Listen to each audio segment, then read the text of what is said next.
हर दिन है कहानी। आज की कहानी का शीर्षक है हिरनी। इसकी लेखिका चंद्र किरण सोनेरिस्का, आवाज़ प्रज्ञा पांडे की।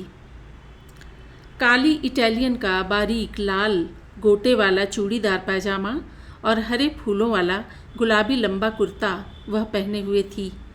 गोट लगी कुसुम्भी लाल रंग की ओढ़नी के दोनों छोर बड़ी लापरवाही से कंधे के पीछे पड़े थे, जिससे कुर्ते के ढीलेपन में उसकी चौड़ी छाती और उभरे हुए उरोजों की पुष्ट गोलाई झलक रही थी। अपनी लंबी मजबूत मांसल कलाई से मूसली उठाए वह दबादब हल्दी कूट रही थी। कलाई में फंसी मोटी हरी चूड़ियाँ और चांदी के कड़े और पछेलियाँ बार बार झनक रही थीं। उन्हीं की ताल पर वह गा रही थी, हुलर हुलर दूध गेरे मेरी गाय, आज मेरा मुन्नी लाल जीवेगा कि नाए। बड़ा लोच था उसके स्वर में। इस गंवारू गीत की वह पंक्ति उस तीखी दोपहर में भी कानों में मिश्री की बूंदों के समान पड़ रही थी। कुछ देर में छज्जे की आड़ में खड़ी सुनती रही। न उसने कूटना बंद किया और न वह गीत की पंक्ति हुलर हुलर। धूप में पैर बहुत जलने लगे तो मैं लौटने को ही थी कि पीछे से भाभी ने आकर जोर से कहा, खुदैजा, अरे देख, यह रही हमारी बीबी जी, चोरी चोरी तेरा गाना सुन रही थी। उसने तुरंत मूसली छोड़कर ऊपर नज़र उठाई और हंस पड़ी। फिर हाथ माथे पर रखकर बोली, सलाम बीबी जी, बड़े भाग जो आज तेरे दर्शन हो गए। मैं झेंप गई। पिछवाड़े वाले मकान में नए पड़ोसियों को आए 15 दिन हो गए होंगे। भाभी से कई बार खुदैजा का जिक्र सुनकर भी और यह जानकर भी कि मुझसे मिलना और बोलना चाहती है वह, मैं कभी उससे परिचय करने न आई थी। मैं सोचती थी उस ठेठ गंवार छोकरी से मैं किस विषय पर और क्या बातें करूंगी। अपनी झेंप मिटाने को मैं जल्दी से बोली, भाभी, तुम्हारा गला तो बड़ा मीठा है, अपना गीत ज़रा फिर तो गाओ। के बीबी जी, मेरा गला? भला तुम तो बाजे पर गाने वाली, मेरा गीत भावेगा? उसने उत्तर दिया। उसके बोलने में तकल्लुफ़ नहीं, हार्दिकता थी। नहीं नहीं, तुम गाओ, पूरा गाओ, मैंने जोर दिया। बिना दोबारा इसरार कराए वह गाने लगी, उसी मीठी धीमी आवाज़ में। हुलर हुलर दूध गेरे मेरी गाय, आज मेरा मुन्नी लाल जीवेगा कि नाए। इस सासू की नज़र बुरी है मेरी माए, आज मेरा मुन्नी लाल जीवेगा कि नाए। मुझे लगा कि वह स्वर दबा कर गा रही है। भाभी, पूरा गला खोल कर गाओ ना, मैंने अनुरोध किया। उसने कुटी हल्दी को छलनी में उलटकर नीचे आंगन की ओर उंगली दिखाकर कहा, फूफी लड़ेगी। भाभी ने कहा, मरने दे फूफी को। बीबी जी, खुदैजा नाचती भी बहुत अच्छा है। ओ खुदैजा, ज़रा नाच तो सही। वह थोड़ा शर्मा गई, ओढ़नी मुंह में दबाकर हंसने लगी। अच्छा भाभी, तुम्हें नाचना भी आता है? तब तो ज़रूर नाच कर दिखाओ, भाभी की शह पाकर मैंने भी कहा। परंतु वह नाचेगी ऐसी मुझे ज़रा भी आशा नहीं थी। भला शहरों में जब हम पढ़ी लिखी लड़कियों के आगे कई बार हारमोनियम तबला कोई रखता है, कई बार इसरार करता है, तब पहले तो हम लोग नज़ाकत से गाना न आने की दलीलें पेश करती हैं। इस पर भी जब वे लोग प्रमाण देते हैं कि आपने अमुक के जन्मदिवस पर और फलां की शादी में अमुक गाना गाया था, तब गला खराब होने का बहाना किया जाता है। जब देखते हैं कि किसी तरह पीछा नहीं छूटेगा, तब कहीं खांस खखार कर एक आध गत बजाई और बाजा परे सरका कर कहा, देखिए कहीं आता भी है, आप फिजूल ही पीछे पड़े हुए हैं। अरे बस यूं हमारा गाना ख़त्म हो जाता है। खुदैजा, नाच देना। अच्छा, बीबी जी की बात भी नहीं माननी, भाभी ने कहा। ले, मैं तो जाती हूँ। वह हड़बड़ा कर उठ बैठी। ना ना, जावे मत, तुझे अल्लाह पाक की कसम सरस्वती, ले मैं नाच दूंगी, पर बीबी जी के पसंद आवेगा मेरा नाच। उसके पैर के कड़े छड़े यद्यपि उसकी मांसल पिंडली और टखनों से चिपके हुए थे, फिर भी गिनती में कई होने से आपस में खनक कर झनक उठे। ओढ़नी सिर पर ले तनिक सा घूंघट निकाल वह खड़ी हो गई। फिर मुझे देखकर हंस पड़ी, बोली, नाचूं? हाँ हाँ, के गाऊं सरस्वती? कुछ भी गा ले, वही गीत गा। लटक रहती बबुआ, उसने गाया। लटक रहती बबुआ तोरे बंगले में, जो मैं होती बागों की कोयल, कूक रहती बबुआ तोरे बंगले में। किसी शास्त्र के अंतर्गत उसका नाच नहीं था, न कथक, न कथकली, न मणिपुरी, न उड़ीसी और न भरतनाट्यम। बाहुओं के संचालन में कोई गहराई भी न थी, पर उस सीधेपन में एक लय थी, गति थी, तेज और प्रवाहमयी, जीवन से भरपूर। अस्थाई के मोड़ पर नाचती हुई वह 2 फुट ऊपर उछल जाती और फिर धरती पर पांव लगते ही थिरकने लगती। क्या मजाल जो ज़रा पंजा रुकता हो। 5.5 फुट लंबी भरी देह की उस युवती का गठन एकदम गिन्नी गोल्ड की डली जैसा था, लाली लिए हुए रंग का ऐसा सोना जिसमें कयामत का लोच हो। गीत पूरा हुआ और वह नाच बंद कर लंबी लंबी सांसें लेने लगी। शाबाश भाभी, मैंने उत्साह से कहा, सचमुच बहुत अच्छा नाचती हो। सच्ची? तुम्हें मेरा नाच अच्छा लगा? उसकी बिल्लौरी शीशे सी आंखों में उत्साह छलक पड़ा। भोलेपन से उसने पूछा, और नाचूं? हाँ हाँ।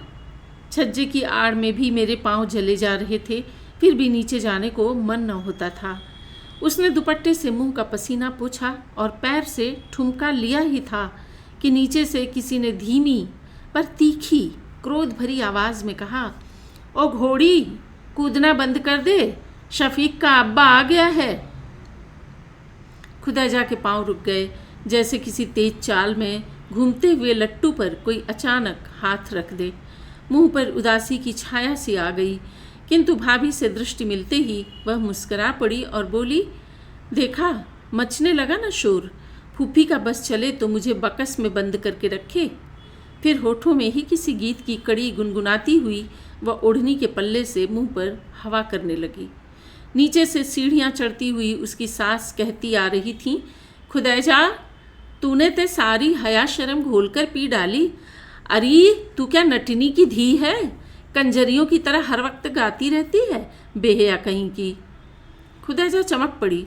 गुस्से से उसके चेहरे का गेहुआ रंग एकदम गहरा सिंदूरी हो उठा। बस फूफी, अपना जुबान बंद रख। नटनी होगी तू, तेरी धी। कंजरी वंजरी बनाएगी तो देख ले, मैं अपनी तेरी जान एक कर दूंगी।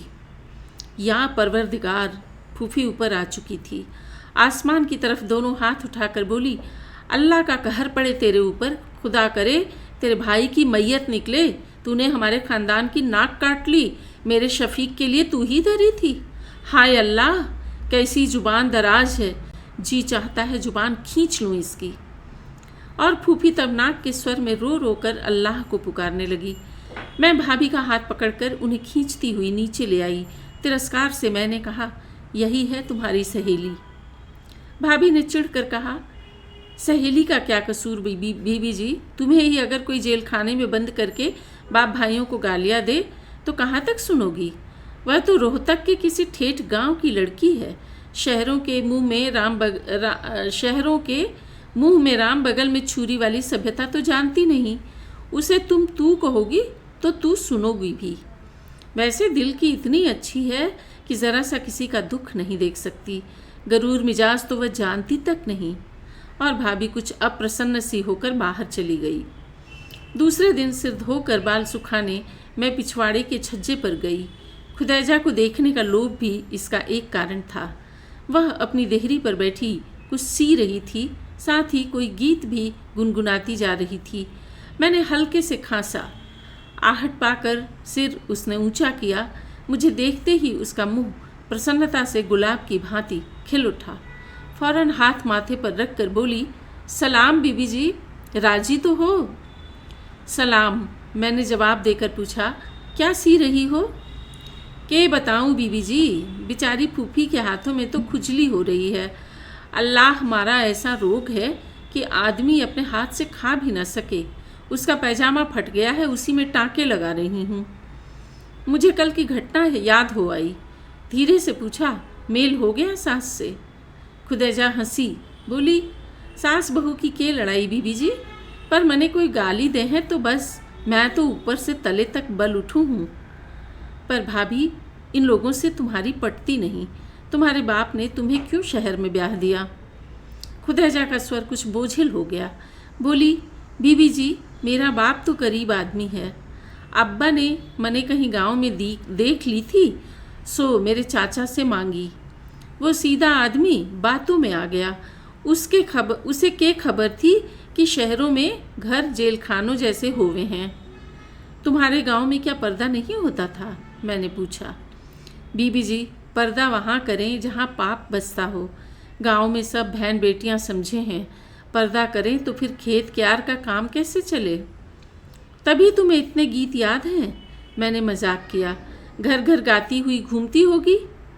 और यह सुनते ही किसी सुखद स्मृति से पुलक उठी। वह बीबी जी, सावन के महीने में हम सब छोरियाँ नीम में झूला डालती, आधी रात तक पेंगे बढ़ाती और नाचती गाती। ब्याह शादी में रात रात भर चांदनी में नाच गाना होता। बहू बेटी गाती और बड़े बूढ़े चौपाल में सुना करते। बहुएं भी पर्दा नहीं करती थीं। अरे के पर्दा, उसने ओढ़नी से मुंह ढक कर कहा। ऐसे बस पर्दा हो गया? कोई बोलचाल का पर्दा होता है? घूंघट मार लिया और गाती रही। अच्छा, मैं चुप हो गई। सच है, हेड कांस्टेबल के बेटे की बहू पर बड़ा तरस आ रहा था।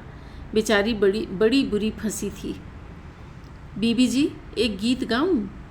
गाओ, मैंने खुश होकर कहा। और सब कुछ भूल अपने स्वर को पंचम तक पहुंचाकर उसने गाया। कोठे ऊपर कोठरी जिसमें तपे तनूर, गिन गिन लाऊं रोटियां, मेरा खाने वाला दूर, मेरी बाली का बाला जो बनवा बटवा गूथन दे। अरे खुदैजा, नीचे से उसकी सास ने पुकारा। कम बख्त, आने दे तेरे यार को, उसी से तुझे ठीक कराऊंगी। कल शफीक दौरे से लौट आवे तब तेरी मरम्मत कराऊंगी। और फिर दोनों सास बहुओं में ठन गई। दूसरे दिन मैं छत पर न गई, परंतु तीसरे पहर भाभी ने जब नीचे आकर बताया कि खुदैजा छत पर बैठी रो रही है, उसके पति ने रात उसे लकड़ी से मारा था, तो मैं अपने को रोक न सकी। ऊपर जाकर देखा, खुदैजा छत पर खपरैल तले खटोले पर बैठी रो रही थी। भाभी, मैंने धीरे से उसे पुकारा। वह चमक कर उठ बैठी। मुझे देखकर अपने आंसू भरी आंखों से ही हंस पड़ी। बड़ी उम्र बीबी जी, मैं तो तुम्हें ही याद कर रही थी। सलाम। सलाम का उत्तर दे मैंने पूछा, रात क्या गुजरी? गुजरी के, उसने तपे हुए स्वर में कहा। तेरा भाई आया था, फूफी ने जाने क्या सिखा दिया। आते ही उसने लाठी पकड़ ली। कहते कहते उसका स्वर ठंडा हो गया, हंसी की पुट भी आ गई। बीबी जी, बोलना न चालला। अल्लाह कसम, 2 लकड़ी जमा दी और उसने अपनी पीठ दिखाई जो रीढ़ के पास छिल गई थी। सहानुभूति से मैंने कहा, राम राम, बड़ा कसाई है। हंस पड़ी खुदैजा। बोली, बीबी जी, क्या बताऊं, मैंने दुनिया की शर्म खा गई कि लोग कहेंगे कि खसम को मारा, नहीं तो लकड़ी समेत टांगों में ऐसे दाब लेती छू करके रह जाता। सारी सिपाहीगिरी लिकड़ जाती। और उसने अपने पुष्ट हाथों से मरोड़ देने का अभिनय किया। खुदैजा की बातें छोड़कर जाने की इच्छा न होती थी। जिस निष्कपट सरल भाव से वह बातें कर रही थी, उनके प्रभाव से मन मस्तिष्क पर एक नशा सा छा जाता था। आधी रात के सन्नाटे में भी उसके गले की मिठास कानों में गूंजती थी। काश उसे अगर कुछ दिन संगीत सिखाया जाता। अचानक मुझे ध्यान आया कि कहीं मुझसे बातें करने में वह गाना न सुनाने लगे तो फिर उस पर मार पड़े। इसलिए अभी आती हूँ कहकर मैं झटपट नीचे उतर गई।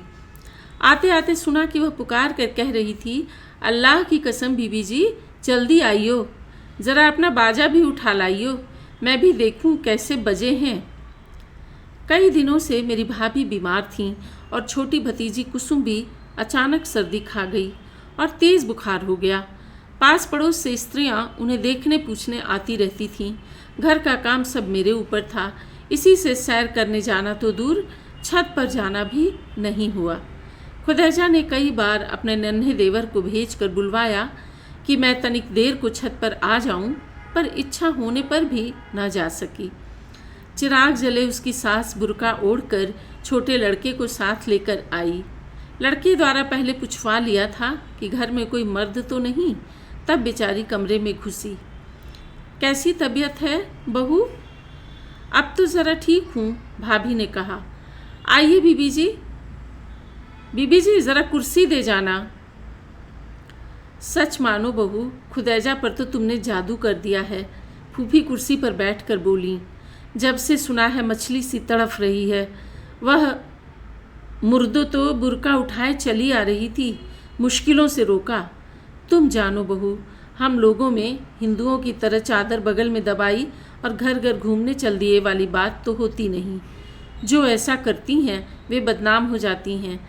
खैर, तुमसे तो अपनों जैसा मेल हो गया है, रात को लाऊंगी उसे भी। फूफी जी, जो बड़े बड़े अमीर उमरा होते हैं उनकी लड़कियां तो हमारी ही तरह बाहर आती जाती हैं, भाभी दबे स्वर में बोली। तुफ उन लोगों पर। वह मुसलमानी क्या जिसके पैर का नाखून भी किसी गैर मर्द ने देख लिया। शहरी तहजीब कायदा तो यही है, नीच कौमों और गवारों की बात छोड़ दो। आगे बहस फिजूल थी। भाभी ने दूसरी बातें छेड़ दी। रात को 10 बजे खुदैजा आई, साथ में फूफी, दोनों देवर और नंदे भी। आते ही भाभी के गले से लिपट गई, फिर मेरे से। कुसुम को तो छोड़ती ना थी। अरे मेरे मुन्नी लाल, तुझे किस सौकण की नज़र लग गई मेरे कुलसुम? क्यों है सरस्वती, तूने छोरी भी बीमार कर दी? अरे खुदैजा धीरे बोल, फूफी दबे स्वर में गुर्राई। कुलसुम का अब्बा बैठक में सो रहा है। के फूफी? खुदैजा ने झनक कर कहा। तेरी धीरे धीरे ने तो जान खा डाली। आपके हांडी में मुंह करके बोलूं? तौबा। फूफी खून का घूंट पी के रह गई। खुदैजा को पढ़ने का शौक सवार हुआ था। उर्दू का कायदा मंगाकर देवर से पढ़ने लगी। छत पर होती तो मुझे बुलवा कर पूछती, परंतु अक्षर उसे याद न रहते। अलिफ बे की अपेक्षा गाने की तर्जें उसे जल्दी याद हो जाती थीं। फूफी अगर इत्तेफाक से अपने किसी रिश्तेदार के यहाँ चली जाती तो फिर छत पर गाने नाचने का तूफान उठा देती, चाहे शाम को लड़ाई झगड़े और मारपीट की ही नौबत क्यों ना आए। वर्णमाला उसे याद नहीं हुई। इतनी दूर से पढ़ाई हो भी न सकती थी। फिर उसे घर का काफ़ी काम भी रहता था, क्योंकि उसे मोटी ताजी देखकर फूफी और उनकी नाजुक शहराती लड़कियां तो कुछ करके न देती थीं, और मुझे अपनी पढ़ाई लिखाई गृहस्थी का काम रहता था। फिर मैं तो कुछ सामाजिक और राजनैतिक कार्यों में भी हिस्सा लेती थी। शहर में एक जुलूस निकलने वाला था, मैं जा रही थी। बीबी जी कहाँ चली? उसने छत से पुकारा। जुलूस में, मैं जल्दी से बोली। आज बड़ा भारी जुलूस निकलेगा। हाय बीबी जी, मैं क्यों कर निकलूं इस जेल खाने से? उसके स्वर में तड़प थी। अच्छा सलाम। मैं हाथ उठाकर चल पड़ी, पर मन में खुदैजा का वह स्वर कचोटें भर रहा था। मैं क्यों कर निकलूं इस जेल खाने से? 10 बजे जुलूस और मीटिंग समाप्त होने पर मैं घर लौटी तो सुना पिछवाड़े बड़ा गपाड़ा मच रहा था। पिछवाड़े बड़ा गुलगपाड़ा मच रहा था। भाभी ने द्वार खोल कर कहा, बीबी जी आज न जाने खुदैजा पर क्या बीतेगी। फूफी अपने मामू के यहाँ गई थी। वह मेरे नन्हे को 4 पैसों का लालच देकर उसके साथ चुपके से जुलूस देखने चली गई। और भाभी घबराहट में ज़्यादा कह न पाई। मैं भी डर गई। हम दोनों छत पर कान लगाए सुनती रहीं। उसके ससुर बार बार कह रहे थे, आज तेरी पगड़ी इसने पैरों तले रौंद डाली। इस पड़ोस में आकर यह एकदम बिगड़ गई है। कल ही यह मकान छोड़ दूंगा। इस बार तो देहरी देवड़ी का मकान लेना पड़ेगा। 2 दिन बाद पिछवाड़े का मकान खाली हो गया। खुदैजा रो रो कर विदा हुई हमसे। पालकी में बैठी भी ऊंचे स्वर में रो रही थी। खुदैजा की कोई खबर न लगी। 4-5 साल निकल गए। अब मेरे भी एक नन्ही बच्ची थी। मैं माँ थी। घूमना फिरना कम हो गया था। बंधनवश नहीं, यही गृहस्थी और बच्ची की देखभाल की वजह से। फिर भी इस बार थोड़ी फुर्सत निकाल कर दिल्ली घूमने आई थी। लाल किले भी गई। शाही हमाम में भी कुछ बुरके वालियाँ दिखाई दी। बीबी जी, अकस्मात धीरे से उनमें से एक ने आकर मेरा कंधा छुआ। मैंने आश्चर्य से देखा, खुदैजा थी। लंबी पीली गालों की हड्डियाँ उभरी हुई, आँखों में गड्ढे पड़े हुए थे। खुदैजा ही थी वह। अरे भाभी तुम? वाह! मैंने उसका हाथ पकड़ लिया। राजी रही बीबी जी? अच्छा, शादी हो गई? मुबारक, उसने फुसफुसा कर कहा। और सिर्फ पहचान करने कराने का को जो उसने बुर्का उठा दिया, और सिर्फ पहचान करने कराने को उसने जो बुर्का उठाया फिर उसे डाल लिया। हालांकि उस समय वहाँ कोई मर्द न था। खुदैजा के इस व्यवहार पर मुझे आश्चर्य हुआ। स्वच्छंद हिरनी अब खूंटे से बंधी बकरी थी। वाह, अब तुम एकदम बंद गोभी हो गई हो भाभी। हमेशा ही बेवकूफ़ थोड़ी बनी रहूँगी, उसने धीमे से उत्तर दिया। अब तो अकल आ गई है। अच्छा, अकल आ गई है? अब तो बड़ी उर्दू दाँ बन गई हो। हमें तो भाई नहीं आई अकल, उसी तरह बेलगाम घूमती हूँ। उसने जाली में से एक बार देखा और पलकें झुका लीं। उसकी साथिनें बाहर पहुँच चुकी थीं। नन्हे ने, जो अब 12-13 साल का हो गया था, नकीब की तरह पुकारा, भाभी। और खुदैजा उम्र कैदी की तरह मुड़ मुड़ कर देखती हुई चली गई। नकीब नहीं, मेरे ख्याल से रकीब है। 12-13 साल का बालक हो गया था। रकीब की तरह पुकारा, भाभी। और खुदैजा उम्र कैदी की तरह मुड़ मुड़ कर पीछे देखती हुई चली गई।